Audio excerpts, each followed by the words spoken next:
Bonjour les amis, j'espère que vous allez bien. Bienvenue dans ce taroscope sentimental pour l'été 2022. Alors, je suis contente pour ce taroscope.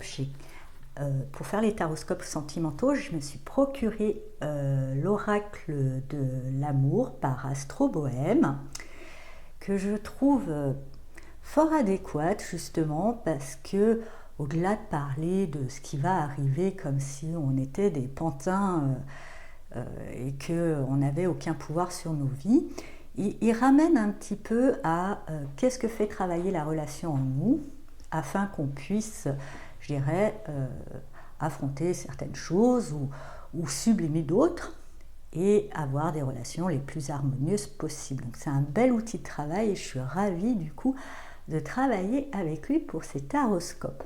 Donc là, avec l'oracle de l'amour, on aura un petit peu le thème, le défi de ce taroscope pour cette saison. Ensuite, puisqu'on est en été, c'est quand même fun l'été, j'ai décidé d'utiliser le Magic Tarot, qui est un tarot espagnol, un petit peu décalé, avec des femmes à barbe, qui ont du poil aux pattes. Enfin, il est un petit peu loca. Et je trouvais ça bien pour mettre une petite touche de fun, puisque quand même c'est l'été, on est quand même un petit peu plus décontracté. Comment se déroule un tirage? Donc c'est pas comme le tarot, le taroscope général avec l'énergie centrale. On va fonctionner par colonne et puis on va remonter. Donc là, cette colonne, ça va être vous, le consultant, comment vous êtes et comment vous allez évoluer. En face, sur la troisième colonne, ça va être la personne avec qui vous êtes en couple ou celle que vous avez dans le cœur. Pour les célibataires, entendez dans personne plutôt contexte ou environnement ou éventuelle rencontre, en tous les cas.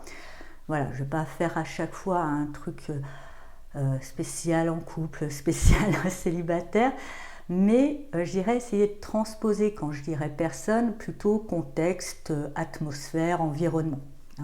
Et là, on verra justement comment évolue la personne que vous avez dans le cœur ou comment évolue le contexte en tant que célibataire dans lequel vous évoluez. Au centre, justement, on va voir la relation pour les personnes qui sont en couple ou qui ont une personne en vue. Et je dirais, quel possible pour les célibataires, voilà, qu'est-ce que ça va créer comme champ des possibles avec votre évolution, le contexte en face de vous et quel champ des possibles. Bien sûr, après, c'est libre. Si vous vous reconnaissez plus dans la colonne là plutôt que dans celle-ci, voilà, vous avez la possibilité d'intervertir. Car bien sûr, ce taroscope, il est général, il ne parlera pas à tout le monde. Vous prenez que ce qui résonne en vous, vous laissez le reste de côté.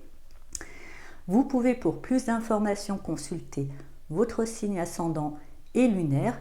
Et puisque comme on est dans le sentiment, vous pouvez aussi consulter le taroscope du signe dans lequel se situe Vénus dans votre thème astral. Comme cette introduction, je vais la reprendre à chaque signe, je vais quand même vous faire un timer avec le temps indiqué quand démarre le taroscope proprement dit. Il suffira de cliquer dessus parce que si vous regardez le taroscope de votre signe, de votre ascendant, du signe lunaire et de Vénus, je pense que vous en aurez marre d'entendre cette introduction et je vous comprends. Donc il suffira juste de cliquer sur le temps qui est indiqué dans la barre d'infos sous cette vidéo. Et voilà, je vous dis à tout de suite donc pour les taroscopes. Bonjour chers amis scorpions et bienvenue dans votre taroscope sentimental de l'été 2022. Donc on va avoir le message, le défi ou le conseil pour vous pour cet été. Prends soin de séparer l'amour de ce qui se joue dans la relation. L'amour, c'est l'amour. Une relation, ça se co-crée. Donc, alors, prends soin de séparer. Ce que je ressens, j'aime bien souvent en consultation privée, souvent dans des relations un petit peu, souvent les gens me disent « Ah, mais est-ce que l'autre, il a des sentiments ?» Je dis « Oui, il y a des sentiments. » Mais ne pas oublier que, comme je disais, la relation, c'est comme un gâteau. Les sentiments, ce sont les œufs, l'amour et les œufs. Voilà, c'est quand même l'ingrédient le plus noble du gâteau, mais on ne fait pas un gâteau qu'avec des œufs. Donc on vous dit de quand même d'être, voilà, je pense de savoir faire la part des choses entre sentiments aussi, entre implication, investissement. Il y a plein de choses qui rentrent en jeu dans la relation, des choses qui aussi dépendent des deux autres, qui se co-créent. Hein, on a chacun une part à porter. Et peut-être avoir cette vision plus globale de la relation. Ne pas juste se dire, ah bah, il y a des sentiments. Oui, c'est bien, mais c'est pas suffisant. Voilà. Alors, on va regarder vous au départ. Avec le cavalier de coupe, eh ben justement, hein, il y a une quête d'idéal, une envie d'idéal, d'atteindre une forme d'idéal. C'est très romantique, c'est très beau, justement, oui, l'amour, mais voilà, il n'y a pas que ça. Hein, je sens que ça se rappelle là, attention. Ça ne suffit pas.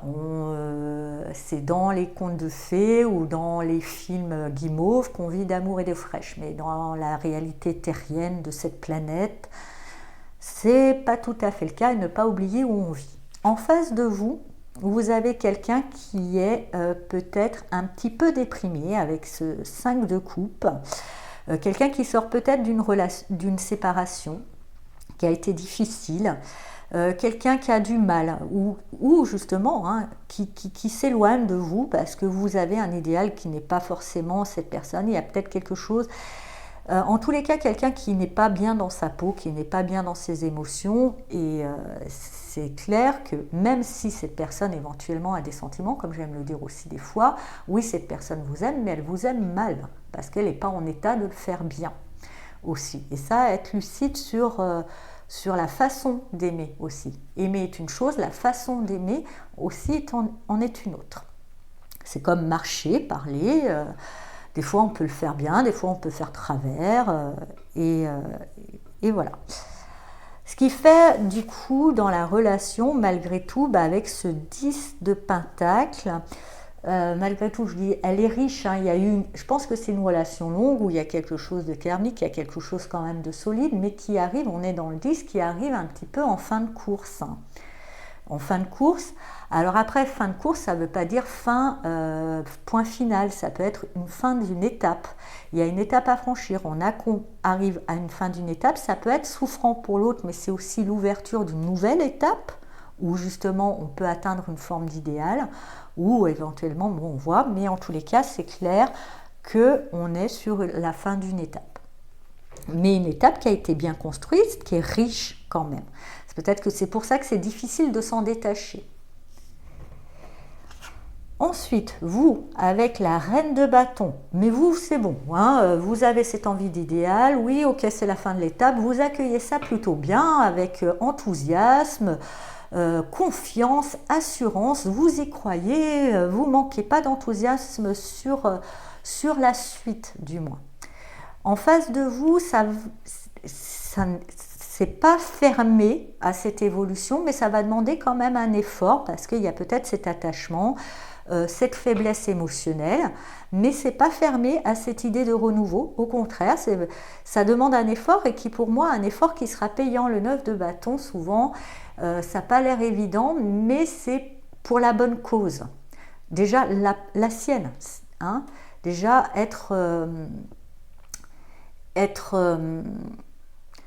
grandir, relever un défi, se dépasser, et on y trouve souvent une grande satisfaction là-dedans. Mais c'est vrai que ça demande un effort. Ça demande un effort de dépasser certaines résistances. Du coup, je dirais, vous, face à cet enthousiasme et cet effort, il y a une belle énergie, une collaboration plutôt bien, dans ce sens de passer ce cap, peu importe où il mène. Je pense que même si certains scorpions se séparent, ça sera fait bien. Ça sera fait bien parce qu'il y a une vraie collaboration, une énergie mise en commun qui est plutôt bien. Vous, je dirais que c'est plus facile parce que c'est en vous. L'autre, ça demande un effort, mais je dirais que vu l'énergie, je dirais que vous nourrissez, vous mettez le carburant nécessaire dans l'autre pour pouvoir passer ce cap. En tous les cas, il y a une belle collaboration. Après, il y a un petit moment de pause. Hein. Les choses, forcément, hein, il faut prendre le temps parce que c'est peut-être aller vite, vous étiez parti dans le rêve. Il faut prendre le temps, prendre la mesure d'intégrer tout ce qui vient se passer et pour envisager cette suite sous le bon angle. Donc les choses paraissent un petit peu bloquées, c'est pas négatif en soi, c'est juste pour prendre le temps de bien observer, de faire cette part des choses comme vous invite cette carte, de regarder, de bien mettre les choses dans leur bonne case. En face, avec le le valet d'épée, c'est quelqu'un qui finalement revoit ses idées. Et c'est bien parce que c'était un peu tristoun au début. Revoit ses idées, revoit ses convictions, revoit ses croyances. Du coup, un peu jeune, il y a besoin de réapprendre, avoir de nouvelles croyances, de nouvelles directions. C'est plus là, c'est plus dans le mental, vous, c'est plus dans l'observation, un peu plus robotique. Là, c'est plus dans l'intellectualisation. En tous les cas, il y a ce renouveau. Voilà, on travaille pour apporter, je dirais, clôturer ce chapitre de bonne manière. Et là, on revient un peu jeune, on réfléchit au nouveau chapitre. Vous observez plutôt ce qui s'est passé pour bien intégrer et envisager la suite qui sera pour moi plus instinctive chez vous que réfléchie. Mais c'est une bonne chose. Et du coup, entre vous, il y a la force, je dirais, un lien solide, indestructible. Comme je vous disais, même si c'est une fin à laquelle on finit bien, on reste, il y a un lien. Et si c'est pas une fin, c'est qu'une fin de chapitre, on en ouvre un autre, c'est un chapitre qui sera beaucoup plus solide, beaucoup plus mature, puisqu'on remet en question tous ces principes, ces croyances, ces attachements qui peut-être étaient souffrants, finalement, en face. Vous prenez le temps de bien intégrer un petit peu tous les événements et vous en faites une force, une maîtrise. Donc ça fait quelque chose de solide. Donc plutôt bien, ravi pour vous, chers amis Scorpions. Voilà, donc un bon passage de cap. C'est pas non plus la grande transformation spectaculaire, mais je la sens naturelle. Voilà, naturelle et évidente. Voilà, et puis de toute façon, vous sentiez que l'idéal était plus loin, et l'autre personne en face n'était pas, finalement, même si c'était riche, n'était pas heureux, super bien dans ce truc. Ah oui, les célibataires. Donc les célibataires en quête d'un idéal, mais en face, pas forcément une réponse très enthousiasmée. Vous avez peut-être un coup de cœur ou en quête d'idéal qui vous demande peut-être de sortir d'un certain passé, mais vous y allez avec motivation. En face de vous, vous sentez qu'il y a des résistances. C'est pas encore ça, mais vous essayez quand même de passer en force et ça bloque un peu. Ça bloque parce que en face, c'est encore jeune, ça mérite d'être mûri et ça va vous apprendre à avoir la patience, de faire la part des choses, de prendre le temps de construire de manière plus solide et plus maîtrisée. Voilà, j'espère que ce taroscope vous a parlé. Je vous souhaite un très bel été et je vous dis à bientôt. Au revoir.